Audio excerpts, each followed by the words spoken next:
today I'm going to perform an original composition on piano. It's called Victoria's Stampede.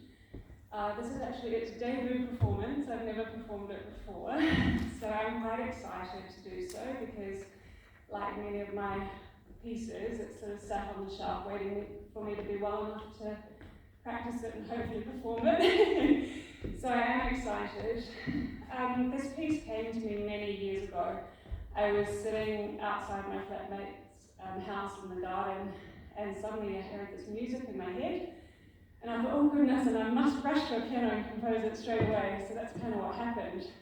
And I could see images of maybe like a parade of horses prancing down the road, and I could also see images of galloping horses down a field, and I wasn't sure much more about it, but then recently I was meditating on the piece, and I suddenly had all these other visions, and I realized that it was a medieval battle. And long story short, I realized I was seeing the Battle of Bannockburn. Now, does anyone know about the Battle of Bannockburn? You do? So it was kind of a goosebumps moment because my general knowledge is actually quite terrible, I'll admit it. But what I was seeing in my visions was really accurate to what happened at the Battle of Bannockburn. So this was in 1314 between Robert the Bruce, King of the Scots, and King Edward II of England. It was the largest invasion on Scottish soil ever. England ordered 25,000 troops, foot soldiers, and 2,000 horses against 6,000 Scots and 500 horses. However, being outnumbered 3-1, the Scots actually still won the battle decisively, and it was a major turning point in the wars for the Scottish independence.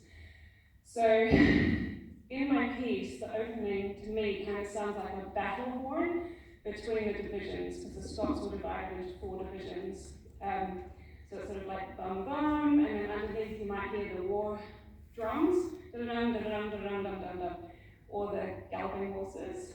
And then an echo, you get the same echo back.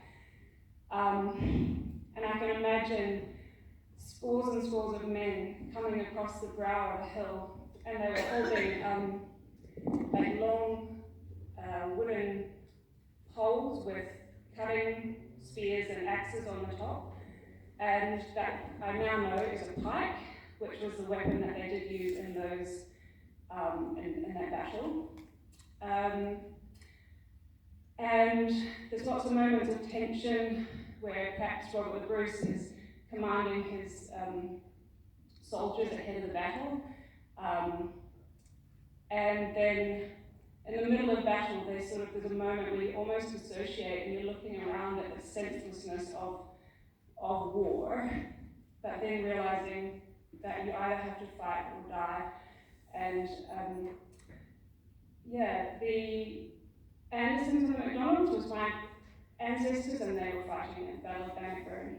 So, and the last part that I want to tell you is, when the English knew they were defeated, the King's Guard was their job to protect the King, and one of his guardsmen grabbed the horse's reins and forced him to flee off the battlefield at a gallop, and King Edward escaped through Dunbar and Berwick, which is actually where my grandmother grew up. So lots of interesting history there for me. So I hope you enjoy the piece as much as I enjoy playing it.